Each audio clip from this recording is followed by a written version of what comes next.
വിവാഹത്തിന് ശേഷം ഒരു കുഞ്ഞിക്കാല് കാണുക എന്നുള്ളത് ഒരു ഭാഗ്യമാണ്. എന്നാൽ ആ ഭാഗ്യം സിദ്ധിക്കാത്ത കുറച്ചു പേരെങ്കിലും നമുക്കിൽ ജീവിക്കുന്നുണ്ടാവും. ഒരുപക്ഷെ ഭർത്താവിൻ്റെയോ അല്ലെങ്കിൽ ഭാര്യയുടെയോ അതും അല്ലെങ്കിൽ രണ്ടുപേരുടെയും പ്രശ്നം കൊണ്ട് ഈ പ്രശ്നം അനുഭവിക്കുന്ന ആളുകൾ നമുക്കിടയിലുണ്ട്. ഞാൻ ഡോക്ടർ ഉമർ മുഖ്താർ, ഭൂമി നാച്ചുറൽ വെൽനസ്സിലെ യുനാനി ഡിപ്പാർട്ട്മെൻറ്റ് ചീഫ് കൺസൾട്ടൻ്റാണ്.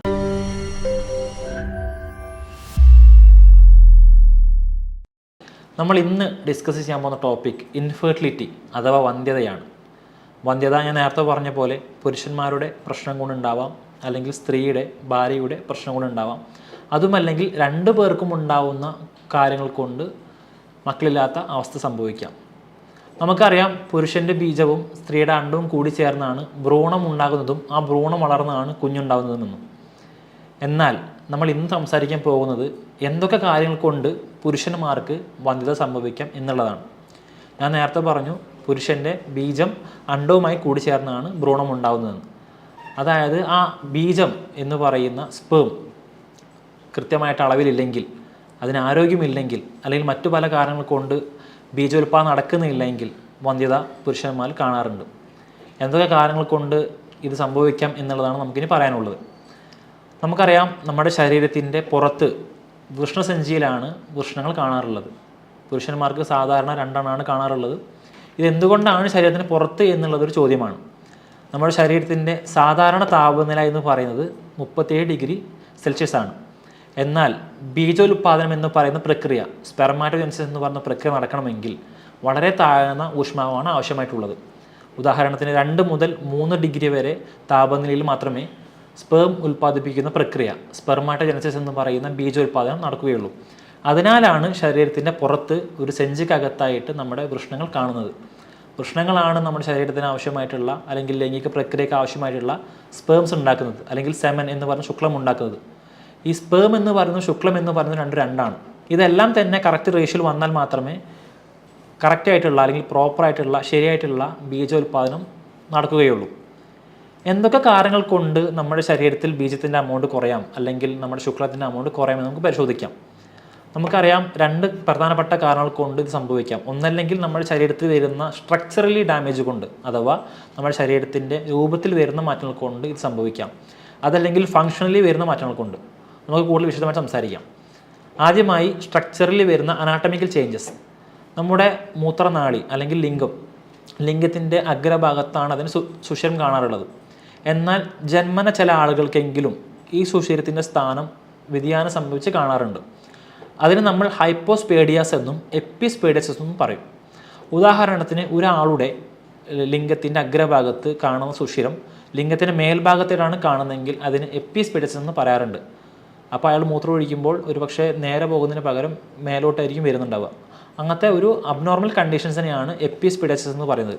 എന്നാൽ ചില ആളുകളിലാവട്ടെ ഈ ലിംഗത്തിൻ്റെ സുഷിരം എന്ന് പറയുന്നത് താഴ്ഭാഗത്തേക്കും കാണുന്നത്. അതിന് നമ്മൾ എപ്പിസ്പീഡിയസിസ് എന്ന് പറയും. ഈ 2 കണ്ടീഷൻ ആളുകൾക്കും വന്ധ്യത വരാനുള്ള സാധ്യത വളരെ കൂടുതലാണ്. എന്നാൽ ചില ആളുകൾക്ക് വൃഷ്ണത്തിൻ്റെ പ്രശ്നം കൊണ്ടായിരിക്കും ബീജോൽപാദനം കൃത്യമായി നടക്കാത്തത്, അല്ലെങ്കിൽ വന്ധ്യതയ്ക്ക് കാരണമാവുന്നത്. അത് സ്ട്രക്ചറലി വരുന്ന ബുദ്ധിമുട്ടുകൾ കൊണ്ടാവാം. ഉദാഹരണത്തിന്, അവിടെ ഒരു വൃഷ്ണത്തിൻ്റെ എണ്ണം കുറവാണെങ്കിൽ അത് ചിലപ്പോൾ ജന്മന സംഭവിക്കുന്നതായിരിക്കാം. അതല്ലെങ്കിൽ വല്ല ആക്സിഡൻറ്റ് സംഭവിച്ചതിന് ശേഷം ഒരു വൃഷ്ണം റിമൂവ് ചെയ്യപ്പെട്ട, അല്ലെങ്കിൽ നീക്കം ചെയ്തതായിരിക്കാം. ഇപ്പോൾ ചില ആളുകൾക്ക് ജന്മന തന്നെ ഒരു വൃഷ്ണം മാത്രമേ കാണാറുള്ളൂ. ആ കണ്ടീഷൻ നമ്മൾ ക്രിപ്റ്റോ ഓർക്കിഡിസം എന്നാണ് പറയാറുള്ളത്. അവർക്കൊരു വൃഷ്ണം ഉണ്ടാവുകയില്ല. അപ്പോൾ ആ വൃഷ്ണത്തിൻ്റെ വർക്ക് പ്രോപ്പർ നടക്കാതിരിക്കുകയും അതിൻ്റെ ഫലമായിട്ട് കൃത്യമായിട്ട് അളവിൽ ബീജം ഉണ്ടാക്കുന്നില്ല എങ്കിൽ അതൊരു പക്ഷേ വന്ധ്യതയിലേക്ക് നയിച്ചേക്കാം. മറ്റൊരു കണ്ടീഷനാണ് നമ്മളിപ്പോൾ സംസാരിച്ചത് സ്ട്രക്ചറലി, അല്ലെങ്കിൽ രൂപത്തിൽ ഉണ്ടാകുന്ന മാറ്റം കൊണ്ടുണ്ടാകുന്ന വന്ധ്യതകളാണ്. എന്നാൽ നമ്മുടെ ലൈംഗിക അവയവങ്ങളായിട്ടുള്ള ലിംഗവും വൃഷ്ണവും കൃത്യമായിട്ട് ഫങ്ഷനിങ് അല്ല എങ്കിൽ, വർക്ക് ചെയ്യുന്നില്ല എങ്കിൽ ഈ പറയുന്ന വന്ധ്യത കാണാനുള്ള സാധ്യത കൂടുതലാണ്. അതിൽ പ്രധാനപ്പെട്ട ഒന്നാണ് ഇറക്റ്റൈൽ ഡിസ്ഫങ്ഷൻ. നമ്മൾ ED എന്ന് പറയാറുണ്ട്, ഉദാഹരണക്കുറവ്. ലൈംഗിക ബന്ധത്തിൽ ഏർപ്പെടുന്ന സമയത്ത് ലിംഗത്തിലേക്ക് കൃത്യമായിട്ടുള്ള അളവിൽ ബ്ലഡ് പമ്പ് ചെയ്യുകയും ലിംഗം ഉദ്ധരിക്കുകയും ചെയ്യുമ്പോൾ മാത്രമേ കൃത്യമായിട്ടുള്ള ലൈംഗിക ബന്ധം സാധ്യമാവുകയുള്ളൂ. എന്നാൽ ചില കാരണങ്ങൾ കൊണ്ട്, ഉദാഹരണത്തിന് ചില ആളുകൾക്ക് ആക്സിഡൻറ്റ് സംഭവിച്ചതിന് ശേഷം, അല്ലെങ്കിൽ ഷുഗർ കൂടിയതിന് ശേഷം ഈ പറയുന്ന ലിംഗോദ്ധാരണക്കുറവ് കാണാറുണ്ട്. സഫീഷ്യൻ്റ് ആയിട്ട്, അല്ലെങ്കിൽ കൃത്യമായിട്ടുള്ള അളവിൽ ലിംഗത്തിലേക്ക് രക്തം പമ്പ് ചെയ്യപ്പെടുന്നില്ല എങ്കിൽ ഉദാഹരണം നടക്കാതിരിക്കുകയും അത് ഇമ്പോർട്ടൻസി ഷണ്ഡീകരണത്തിലേക്കോ അല്ലെങ്കിൽ വന്ധ്യത ഇൻഫെർട്ടിലിറ്റിയിലേക്കോ നയിക്കാം. എന്നാൽ വൃഷണത്തെ സംബന്ധിച്ചിട്ടാണെങ്കിൽ ഓർക്കൈറ്റിസ് എന്ന് പറയുന്നൊരവസ്ഥയുണ്ട്. അതായത് നമ്മുടെ വൃഷണത്തിന് വരുന്ന നീർവീക്കം. ഇത് എന്ന് പറയുന്നത് വൃഷണത്തിൻ്റെ അകത്ത് നീരുകെട്ടാവാം, അല്ലെങ്കിൽ വൃഷണത്തിനകത്ത് വരുന്ന അസഹനമായിട്ടുള്ള വേദനയാവാം. ഇത്തരം കാര്യങ്ങളുള്ള ആളുകൾക്ക് കൃത്യമായിട്ടുള്ള അളവിൽ ബീജോൽപാദനം നടക്കണമെന്നില്ല. ഇതുപോലെ തന്നെ വൃഷണത്തിൽ തന്നെ കാണുന്ന പ്രധാനപ്പെട്ട മറ്റ് 2 അസുഖങ്ങളാണ് ഒന്ന് വെരിക്കോസീലും ഒന്ന് ഹൈഡ്രോസീലും. നമുക്ക് വെരിക്കോസ് വെയിൻ എന്താണെന്ന് എല്ലാവർക്കും അറിയാം. നമ്മുടെ കാലിൽ അല്ലെങ്കിൽ നമ്മുടെ ശരീരഭാഗത്ത് എവിടെയെങ്കിലും ബ്ലഡ് വെസൽസ് രക്തക്കോലുകൾ തടിച്ച് വീർത്ത് വരുന്ന കണ്ടീഷനാണ് നമ്മൾ പൊതുവേ വെരിക്കോസ് വെയിൻ എന്ന് പറയാറുള്ളത്. ഇതേപോലെ നമ്മുടെ വൃഷണത്തിൻ്റെ അകത്ത് കാണുന്ന രക്തക്കുഴലുകൾ തടിക്കുന്നൊരവസ്ഥയുണ്ട്. ഇതിനെയാണ് വെരിക്കോസീൽ എന്ന് പറയുന്നത്. ഇത് പ്രത്യക്ഷത്തിൽ ഭൂരിഭാഗം ആളുകൾക്കും ഇത് കാണാറുണ്ട്. ഒരു 60% പുരുഷന്മാർക്കും വെരിക്കോസീൽ എന്ന് പറയുന്നൊരവസ്ഥ ഉണ്ടെന്നാണ് ശാസ്ത്രം പറയുന്നത്. എന്നാൽ ഈ ഭൂരിഭാഗം പേർക്കും ഇത് ബുദ്ധിമുട്ടുണ്ടാക്കണമെന്നില്ല. ഇത് ബുദ്ധിമുട്ടുണ്ടാക്കുന്നത് വളരെ അപൂർവം ആളുകൾക്ക് മാത്രമാണ്. അതിനൊരു കാരണം എന്തെന്ന് വെച്ച് കഴിഞ്ഞാൽ നമ്മുടെ ഈ നേരത്തെ പറഞ്ഞ പോലെ വൃഷണത്തിൻ്റെ അകത്ത് വരുന്ന രക്തക്കോലുകൾ വികസിക്കുകയും ഒരു വെരിക്കോസീൽ പോലെ അല്ലെങ്കിൽ വെരിക്കോസ് വെയിൻ പോലെ സ്ക്രോട്ടത്തിനകത്ത് വൃഷണത്തിൻ്റെ അകത്തുള്ള രക്തക്കോൾ തടിക്കുന്നത് വഴി അവിടേക്കുള്ള ബ്ലഡ് ഫ്ലോ കുറയുകയും വൃഷണത്തിലേക്ക് കൃത്യമായിട്ട് അളവിൽ രക്തം പമ്പ് ചെയ്യാത്തത് വഴി വൃഷണത്തിൻ്റെ സൈസ് ചെറുതാവുകയും അല്ലെങ്കിൽ ഇതിൻ്റെ ഒരു ആഫ്റ്റർ എഫക്റ്റ് ആയിട്ട് വൃഷണത്തിൻ്റെ അകത്തുള്ള ചൂട് കൂടുകയും ചെയ്യുന്നത് വഴി കൃത്യമായിട്ട് പറയുന്ന സ്പെർമാറ്റോജനസിസ് അഥവാ ബീജോൽപാദനം എന്ന് പറയുന്ന പ്രക്രിയ നടക്കാതെ വരികയും ചെയ്യും. ഇങ്ങനെ ചെയ്യുന്നത് വഴി ബീജത്തിൻ്റെ അമൗണ്ടിൽ വ്യത്യാസം വരികയോ അല്ലെങ്കിൽ കൗണ്ട് കുറയുകയോ ചെയ്യും. ഇങ്ങനെ വന്ധ്യതയിലേക്ക് നീങ്ങാനുള്ള സാധ്യത കൂടുതലാണ്. ഞാൻ നേരത്തെ പറഞ്ഞു ഇത് 60% പുരുഷന്മാർക്ക് കാണാറുണ്ട്. എന്നിരുന്നാൽ പോലും ഇത് മിക്ക ആളുകളിലും ബുദ്ധിമുട്ടുണ്ടാക്കാറില്ല. വളരെ എണ്ണം പറഞ്ഞ ആളുകൾ ഇത് അസഹനീയമായിട്ടുള്ള വേദനയിലേക്കും ഈ പറഞ്ഞ വന്ധ്യതയിലേക്കും കാരണമാവാറുണ്ട്. മറ്റൊരു പ്രധാനപ്പെട്ട റീസണായിട്ട് പറയുന്നത് ഹൈഡ്രോസീലാണ്. അഥവാ നമ്മുടെ വൃഷണസഞ്ചിക്കകത്ത് വെള്ളം അടിഞ്ഞു കൂടുന്ന ഒരവസ്ഥ, ഒരു ബലൂണ് പോലെ വൃഷണസഞ്ചി വീർത്ത് വരും. ഇത് സർജിക്കൽ റിപ്പയറിൽ നമുക്ക് പരിപൂർണമായിട്ട് മാറ്റിയെടുക്കാൻ പറ്റുന്ന കണ്ടീഷനാണ് abnormal accumulation of fluid in scrotum എന്നാണ് പറയാറുള്ളത്. അതായത് സ്ക്രോട്ടത്തിൻ്റെ അകത്ത് വൃഷണസഞ്ചിക്കകത്ത് ഒരു പരിധിക്കപ്പുറത്തേക്ക് വെള്ളം കെട്ടി നിന്ന് വൃഷണം വീർത്തു വരുന്നൊരവസ്ഥയാണ് ഹൈഡ്രോസീൽ എന്ന് പറയുന്നത്. ഇത് സംഭവിക്കുന്നത് മൂലം അത് വന്ധ്യതയിലേക്ക് മെല്ലെ മെല്ലെ നീങ്ങാറുണ്ട്. നമുക്കറിയാം ഒരു പുരുഷനെ പുരുഷനാക്കുന്നതിൽ പ്രധാനപ്പെട്ട ഘടകം വഹിക്കുന്നതാണ് ടെസ്റ്റോസ്റ്റിറോൺ ഹോർമോണുകൾ. നമ്മൾ കൗമാര കാലഘട്ടമാവുന്നത് മുതൽ ടെസ്റ്റോസ്റ്റിറോണിൻ്റെ ഉൽപ്പാദനം കൂടുകയും അത് കാലക്രമേണ നമ്മളെ ഒരു കൗമാര കാലഘട്ടത്തിൽ നിന്ന് യൗവനത്തിലേക്ക് നീക്കുകയും അതിൻ്റെ ഫലമായിട്ട് നമുക്കൊരു പുരുഷന് വേണ്ട ലൈംഗിക അവയവങ്ങൾ, ലൈംഗികപരമായിട്ടുള്ള പ്രക്രിയകൾ അതിനെല്ലാം നമ്മൾ സഹായിക്കുകയും ചെയ്യും. ഈ ടെസ്റ്റോസ്റ്റിറോൺ എന്ന് പറയുന്ന ഹോർമോൺ അല്ലെങ്കിൽ ആൻഡ്രോജൻ എന്ന് പറയുന്ന ഹോർമോൺ ഇതിൽ വരുന്ന വ്യത്യാസങ്ങൾ അല്ലെങ്കിൽ വ്യതിയാനങ്ങൾ നമ്മൾ ഒരു പക്ഷേ വന്ധ്യതയിലേക്ക് നയിച്ചേക്കാം. കൃത്യമായിട്ടുള്ള അളവിൽ ടെസ്റ്റോസ്റ്റിറോൺ ഇല്ലാത്തൊരവസ്ഥ ഉണ്ടാവുകയാണെങ്കിൽ അത് ചിലപ്പോൾ വല്ല അന്തസ്രാവ ഗ്രന്ഥികളുടെ പ്രവർത്തനത്തിൽ വരുന്ന താളപ്പിഴകൾ കൊണ്ടോ കൃത്യമായിട്ടുള്ള അളവിൽ ടെസ്റ്റോസ്റ്റിറോൺ ഹോർമോൺ ഉൽപ്പാദിപ്പിക്കാത്തത് വഴിയോ അല്ലെങ്കിൽ മറ്റെന്തെങ്കിലും കാരണങ്ങൾ കൊണ്ടോ ടെസ്റ്റോസ്റ്റിറോൺ ഹോർമോൺ കൃത്യമായിട്ട് അളവിൽ നമ്മുടെ ശരീരത്തിൽ ലഭിക്കാതെ വരുന്നത് വഴി ഈ പറയുന്ന വന്ധ്യത സംഭവിക്കാനുള്ള ചാൻസ് വളരെയധികം കൂടുതലാണ്. ചില ജനിതകപരമായിട്ടുള്ള ആളുകളിൽ, ഉദാഹരണത്തിന് ഡൗൺ സിൻഡ്രോം, അതുപോലെ ടർണർ സിൻഡ്രോം തുടങ്ങിയിട്ടുള്ള ബുദ്ധിമുട്ടുകൾ അനുഭവിക്കുന്ന ആളുകളിൽ ഈ പറയുന്നതിനുള്ള സാധ്യത കൂടുതലാണ്. അവർക്ക് ഇത്തരം ആളുകളിൽ ടെസ്റ്റോസ്റ്റിറോൺ എന്ന് പറയുന്ന പുരുഷ ഹോർമോണിൻ്റെ അമൗണ്ട് വളരെയധികം കുറവായിരിക്കും. ഇത്തരം ആളുകളിൽ വന്ധ്യതക്കും അതുപോലെയുള്ള ഇമ്പോർട്ടൻസി ഷണ്ഡീകരണത്തിനുമുള്ള ചാൻസ് വളരെയധികം കൂടുതലാണ്. ഇനി നമ്മുടെ ശരീരത്തിൽ ലിംഗഭാഗത്തിന് യാതൊരു പ്രശ്നങ്ങളുമില്ല, അത് പ്രോപ്പറായിട്ട് ഫങ്ഷനിങ് ആണ്, കൃത്യമായിട്ടുള്ള ഉദാഹരണമുണ്ട്, ബ്ലഡ് ഫ്ലോ കറക്റ്റാണ്. ചില ആളുകൾക്ക് ടെസ്റ്റിസും എല്ലാം പെർഫെക്റ്റ് ആയിരിക്കും, 2 ടെസ്റ്റിസും ഉണ്ടായിരിക്കും, കൃത്യമായിട്ടുള്ള ടെമ്പറേച്ചർ അവിടെ കീപ്പ് ചെയ്തിട്ടുണ്ടായിരിക്കും.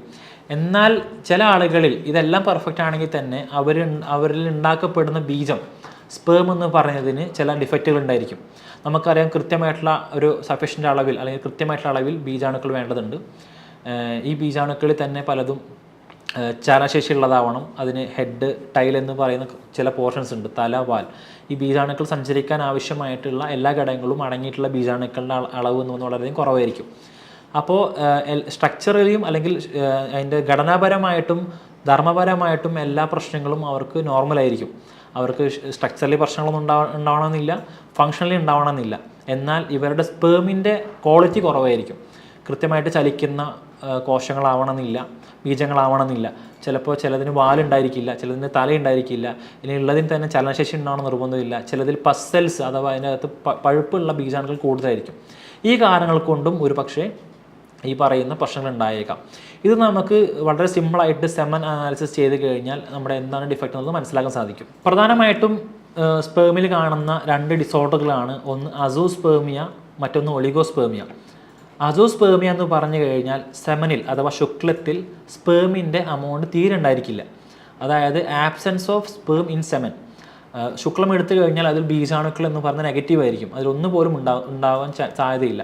അത്തരം കണ്ടീഷൻസിനെയാണ് നമ്മൾ അസോസ്പേമിയ എന്ന് പറയാറുള്ളത്. എന്നാൽ ഒലിഗോസ്പേമിയ എന്ന് പറഞ്ഞു കഴിഞ്ഞാൽ ബീജോൽപാദനം നടന്ന് അത് അണ്ടവുമായി കൂടിച്ചേരാൻ പാകത്തിലുള്ള പര്യാപ്തമായിട്ടുള്ള അളവിലോ അല്ലെങ്കിൽ ആരോഗ്യത്തിലോ ഉള്ള ബീജാണുക്കളുടെ അമൗണ്ട് കുറയുന്നതിനെയാണ് ഒലിഗോസ്പേമിയ എന്ന് പറയാറുള്ളത്. അതായത് ഒലിഗോസ്പേമിയുള്ള ഒരു വ്യക്തിക്ക് ബീജാണുക്കൾ ഉണ്ടായിരിക്കും, അതിൽ പക്ഷേ എന്തെങ്കിലും ഡിഫക്റ്റുകൾ കാണാം. ഒരു പക്ഷേ അത് ചലനശേഷി കുറവായിട്ടുള്ള ബീജാണുക്കളായിരിക്കും, അതല്ലെങ്കിൽ അതിനെന്തെങ്കിലും ഡിഫക്റ്റുകളുള്ളതോ, ഇപ്പോൾ ഉദാഹരണത്തിന് നേരത്തെ പറഞ്ഞ പോലെ തലയില്ലാത്തതോ, ചലിക്കാൻ ആവശ്യമായിട്ടുള്ള ടൈലില്ലാത്തതോ, അതല്ലെങ്കിൽ വളരെ സഫീഷ്യൻ്റായിട്ട് മതിയായ രീതിയിൽ അളവിലില്ലാത്തതോ ആയിട്ടുള്ള സ്പേമുള്ള സെമനെയാണ് നമ്മൾ പൊതുവെ ഒലിഗോസ്പേമിയ എന്ന് പറയാറുള്ളത്. ഈ രണ്ടവസ്ഥകളുണ്ടെങ്കിലും ഒരു പുരുഷന് വന്ധ്യതയ്ക്കുള്ള സാധ്യത വളരെ കൂടുതലാണ്. ഇനി എന്തൊക്കെ കാരണങ്ങളാണ് നമ്മുടെ ഈ അവസ്ഥയെ ട്രിഗർ ചെയ്യുന്നത് അല്ലെങ്കിൽ കൂടുതൽ വഷളാക്കുന്നത് നമുക്കും പരിഗണിക്കാം. ഇപ്പോൾ ഒരു വ്യക്തി അയാൾ സ്മോക്ക് ചെയ്യുന്ന വ്യക്തിയാണെങ്കിൽ അവർക്ക് ഈ അവസ്ഥകൾ ഏതെങ്കിലും ഒന്നുണ്ടെങ്കിൽ അതിൻ്റെ സിവിയാരിറ്റി, അതിൻ്റെ തീവ്രത കൂടാനുള്ള സാധ്യത വളരെ കൂടുതലാണ്. അതല്ലെങ്കിൽ ആൽക്കഹോളിസം, മദ്യപാനം കൃത്യമായിട്ടുള്ള ഒരാളാണെങ്കിൽ അല്ലെങ്കിൽ നന്നായിട്ട് മദ്യപിക്കുന്ന ഒരാളാണെങ്കിൽ അവർക്കിതിൽ ഏതെങ്കിലും അവസ്ഥ ഉണ്ടെങ്കിൽ ആ അവസ്ഥ മോശമാവാൻ ഈ മദ്യപാനം കാരണമായേക്കാം. വളരെ കോമൺ ആയിട്ട് ഇന്നത്തെ യുവാക്കളിൽ കണ്ടുവരുന്ന മറ്റൊരു കാരണം എന്ന് പറയുന്നത് അവർ രാത്രി ഉറങ്ങുന്ന സമയത്ത് അവർ ഉപയോഗിക്കുന്ന ടൈറ്റ് ഇന്നർ ഗാർമെൻറ്റ്സ് ആണ്. ഇന്നർ വയറുകൾ നല്ല ടൈറ്റ് ഉള്ളത് ഇട്ട് രാത്രി കിടന്നുറങ്ങുന്ന വഴി ടെസ്റ്റിസിൻ്റെ അകത്തുള്ള ഹീറ്റ് വർദ്ധിക്കുകയും അതുവഴി പ്രോപ്പറായിട്ടുള്ള സ്പെർമാറ്റോജനസിസ് എന്ന് പറയുന്ന അല്ലെങ്കിൽ ബീജോൽപാദനം എന്ന് പറയുന്ന പ്രക്രിയ നടക്കാതെ വരികയും അത് മെല്ലെ വന്ധ്യതയിലേക്ക് നീങ്ങാനും കാരണമാവാറുണ്ട്. മറ്റൊരു കാരണമായിട്ട് പറയുന്നത് അമിതമായിട്ടുള്ള ബൈക്ക് റൈഡാണ്. നമ്മൾ ബൈക്കിൽ അമിതമായിട്ടുള്ള ഒരുപാട് ദൂരം യാത്ര ചെയ്യുമ്പോൾ നമ്മുടെ ടൈറ്റ്, ചിലപ്പോൾ നമ്മൾ ഉപയോഗിക്കുന്ന ടൈറ്റ് ഡ്രസ്സുകൾ കാരണം കൊണ്ടാവാം, ജീൻസൊക്കെ ഉപയോഗിക്കുന്ന ആളുകൾക്കൊണ്ട് അതിൻ്റെ ഒരു ആഫ്റ്റർ എഫക്റ്റ് ആയിട്ട് കാണാം. അതല്ലെങ്കിൽ ആ പോസ്ചറിൻ്റെ പ്രശ്നം കൊണ്ടാവാം നമ്മുടെ സ്ക്രോട്ടത്തിൻ്റെ അകത്തുള്ള ഹീറ്റ് കൂടാൻ കാരണമാവുകയും ഈ 2 മുതൽ 3 ഡിഗ്രി വരെയാണ് നമ്മൾ നേരത്തെ പറഞ്ഞു കഴിഞ്ഞു സ്പേം കൃത്യമായിട്ട് ഉണ്ടാവാനുള്ള ആവശ്യമായ ടെമ്പറേച്ചർ. ഈ ടെമ്പറേച്ചർ കൂടുന്നത് വഴി ഈ സ്പെർമാറ്റോജനസിസ് എന്നതൊക്കെ നടക്കാതെ വരികയും അത് പിന്നീട് വന്ധ്യതയിലേക്ക് കാരണമാവുകയും ചെയ്യാറുണ്ട്. ഇനി നമുക്ക് എന്തൊക്കെ സിമ്പിളായിട്ട് ഇതിനെ നമുക്ക് പ്രിവെൻറ്റ് ചെയ്യാൻ അല്ലെങ്കിൽ നമുക്ക് ഇതിന് തടയിടാൻ പറ്റുന്ന ചില മെഷർമെൻറ്റ് നമുക്ക് വീട്ടിൽ നിന്ന് തന്നെ എടുക്കാൻ കഴിയും.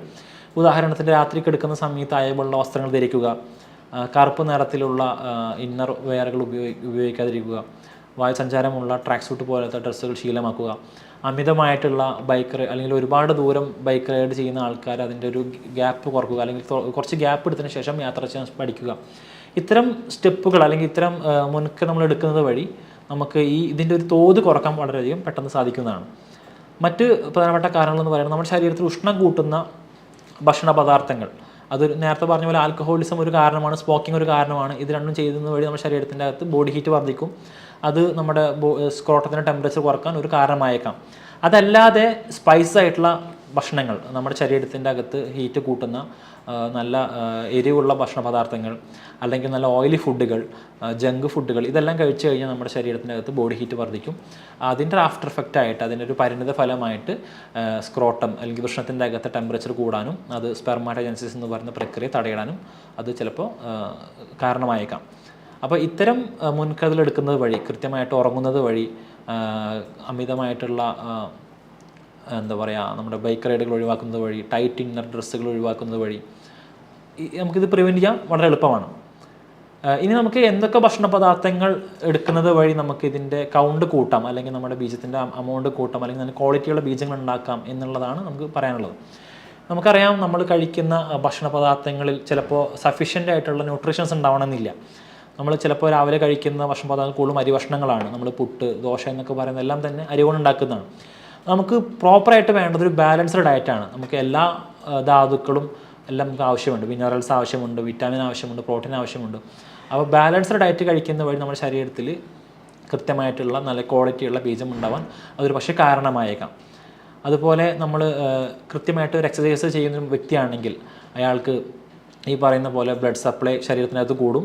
രക്തോട്ടം കൂടുന്നത് വഴി അയാൾക്ക് ഇറക്റ്റൈൽ ഡിസ്ഫങ്ഷൻ, ഉദാഹരണക്കുറവ് പോലത്തെ പ്രശ്നങ്ങളുള്ള ആളാണെങ്കിൽ കൃത്യമായിട്ട് അത് മാറാനും അതുപോലെ കൂടുതൽ നല്ല ക്വാളിറ്റി ഉള്ള ബീജങ്ങൾ ഉണ്ടാവാനും അത് കാരണമായേക്കാം. കാരണം നമ്മുടെ ശരീരത്തിൽ ഓക്സിജൻ അമൗണ്ട് കൂടും, ഓക്സിജൻ അമൗണ്ട് ഡിമാൻഡ് കൂടുന്ന സമയത്ത് രക്തോട്ടം കൂടും. രക്തോട്ടം കൂടുന്നത് വഴി നല്ല ക്വാളിറ്റിയുള്ള ഭക്ഷണം കഴിക്കേണ്ടി വരും. അപ്പോൾ അതുവഴി നല്ല ക്വാളിറ്റിയുള്ള ബീജങ്ങൾ നമുക്ക് ഉറപ്പുവരുത്താൻ പറ്റും. ഇതേപോലെ നമ്മൾ കഴിക്കേണ്ട ഭക്ഷണത്തിൽ ഉൾപ്പെടുത്തേണ്ട പ്രധാനപ്പെട്ട ഒരു ഭക്ഷണമാണ് വാൾനട്ട് എന്ന് പറയുന്ന പഴം. വാൾനട്ട് പോലത്തെ ഭക്ഷണ പദാർത്ഥങ്ങൾ നമ്മുടെ ഫുഡിൽ ഉൾപ്പെടുത്തുന്നത് നമ്മുടെ ബീജത്തിൻ്റെ ക്വാളിറ്റിയും ക്വാണ്ടിറ്റിയും കൂട്ടാൻ സഹായിക്കും. അതുപോലെ തന്നെ ഡ്രൈ ഫ്രൂട്ട്സ്, ബദാം അതുപോലെയുള്ള മറ്റ് ഡ്രൈ ഫ്രൂട്ടുകൾ കഴിക്കുന്നത് നമ്മുടെ ഇമ്മ്യൂണിറ്റി വർദ്ധിപ്പിക്കുകയും അതുവഴി നമ്മുടെ ശരീരം പുഷ്ടിപ്പെടുകയും നമ്മുടെ സ്പേമിൻ്റെ ക്വാളിറ്റിയും ക്വാണ്ടിറ്റിയും വർദ്ധിക്കാൻ അത് കാരണമായേക്കാം. ഇതേപോലെ വിറ്റാമിൻ സി, വിറ്റാമിൻ ഡി അടങ്ങിയിട്ടുള്ള ഭക്ഷണ പദാർത്ഥങ്ങൾ കഴിക്കുന്നതും ഈ പറയുന്ന വന്ധ്യതയ്ക്ക് ഒരു പരിധിവരെ അത് തടയാൻ നമുക്ക് കാരണമാവും. ഇതുപോലെയുള്ള മറ്റൊരു ഒറ്റമൂലിയാണ് അശ്വഗന്ധ അല്ലെങ്കിൽ അമുക്കുരം എന്ന് പറയും. അശ്വഗന്ധ ഉണക്കി പൊടിച്ചത് രാത്രി എന്നും 1 സ്പൂൺ വെള്ളത്തിൽ കലക്കിയിട്ടോ അല്ലെങ്കിൽ പാലിൽ കലക്കിയിട്ടോ കഴിക്കുന്നത് നമ്മുടെ ബീജത്തിൻ്റെ എമൗണ്ട് കൂട്ടാനും അതുവഴി ബീജവുമായി ബന്ധപ്പെട്ടിട്ടുണ്ടാവുന്ന വന്ധ്യതയ്ക്ക് അതൊരു പരിധിവരെ പരിഹാരം കാണാൻ സഹായിക്കും. ഇത്തരം പ്രശ്നങ്ങൾ എന്തെങ്കിലും നിങ്ങൾ അനുഭവിക്കുന്നുണ്ടെങ്കിൽ അത് എത്രയും പെട്ടെന്ന് ഡോക്ടറുമായിട്ട് സംസാരിച്ച് അതിൻ്റെ സൊല്യൂഷൻ കണ്ടെത്താൻ ശ്രമിക്കേണ്ടതുണ്ട്.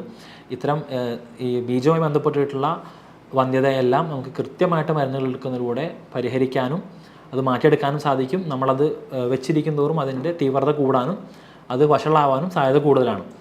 അപ്പോൾ ഇത്തരം ടോപ്പിക്കുമായി ബന്ധപ്പെട്ട് നിങ്ങൾക്ക് എന്തെങ്കിലും സംശയങ്ങളുണ്ടെങ്കിൽ താഴെ കാണുന്ന നമ്പറിൽ വിളിച്ചു ചോദിക്കുകയോ കമൻറ്റ് ബോക്സിൽ അറിയിക്കുകയോ ചെയ്യാം. മറ്റൊരു ടോപ്പിക്കുമായി നമുക്ക് വീണ്ടും കാണാം. താങ്ക്